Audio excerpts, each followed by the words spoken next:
పాకిస్తాన్ మీడియాలో కొన్ని కథనాలు వస్తూ ఉన్నాయి. అసీం మునీర్ దేశం విడిచి వెళ్ళిపోయాడు అని చెప్పి కొన్ని కథనాలు వస్తూ ఉంటే, ఆయన బంకర్లలో ఎక్కడో దాక్కున్నాడు, మిస్సింగ్ అని చెప్పి కొన్ని వార్తా కథనాలు వస్తూ ఉన్నాయి. ఇది పాకిస్తాన్ మీడియాలోనే వస్తున్న పరిస్థితి. ఎంజీ రావు గారు, అంటే మిస్ అవ్వడానికి ఛాన్సెస్ ఉన్నాయా? అంటే ఆయన ఎక్కడన్నా దాక్కున్నారా భయపడి? మొసాద్ తరహాలో భారత్ ఏదైనా రియాక్ట్ అయ్యి మునీర్ని తొదముట్టించే ప్రయత్నం చేస్తుందని భయపడి, లేకపోతే పాకిస్తాన్ ప్రభుత్వం ఆయన ఎక్కడన్నా దాచిందా? ఎలా చూడాలి ఈ ఇష్యూని? ఈయన ఆర్మీ చీఫ్. పాకిస్తాన్లో ఆర్మీ చీఫ్ అంటే చాలా శక్తివంతమైన పర్సన్ అని అర్థం. ఆయన మిస్ అవ్వాల్సిన అవసరం లేదు, లండన్ పారిపోవాల్సిన అవసరం లేదు, ఎక్కడికి పారిపోవాల్సిన అవసరం లేదు. ఆయన missing in the sense, miss అంటే ఏంటంటే మిస్సింగ్ ఈజ్ నథింగ్ బట్ ఆయన పబ్లిక్తో మాట్లాడడం లేదు.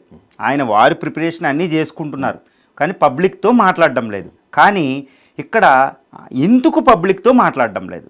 ఒకప్పుడు బయటకు వచ్చి పాకిస్తాన్, ఇండియా ఎంత మన ద్విజాతి సిద్ధాంతం, వాళ్ళు ఎప్పుడు హిందూ దేశం, మనం ముస్లిం దేశం, ప్రతి పాకిస్తాన్కి నూరిపోయింది, మనం ముస్లిమ్స్ వేరు, హిందువులతో వేరని అంత స్టేట్మెంట్ ఇచ్చి పహల్గామ్కి తీవ్రవాదులను పంపించి ఇంత అటాక్ చేసినోడు ఈయన. అంతకుముందు ఐఎస్ఐఎస్ చీఫ్ ఇతను ఉన్నప్పుడే పుల్వామా అటాక్ కూడా జరిగింది, ఐఎస్ఐఎస్ఐ అధినేతగా ఉన్నప్పుడు.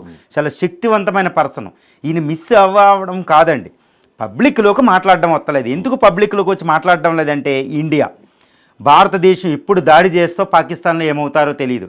తర్వాత ఆర్మీ ఇక్కడ ఏంటంటే మిస్ అవ్వడం ఎందుకు రావడం లేదంటే, పాకిస్తాన్లో అంతర్గత తిరుగుబాటు ఇందులో ఆర్మీలో జరుగుతుంది.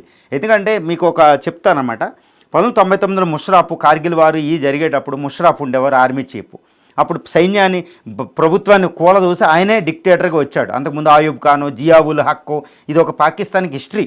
అంటే పాకిస్తాన్ ఏర్పడి 75 సంవత్సరాలు అవుతే భారత రెండు వచ్చి 75 సంవత్సరాల స్వతంత్ర చరిత్రలో, పాకిస్తాన్ 75 సంవత్సరాల స్వతంత్ర చరిత్రలో 80% సైనిక పాలనలో ఉన్న దేశం.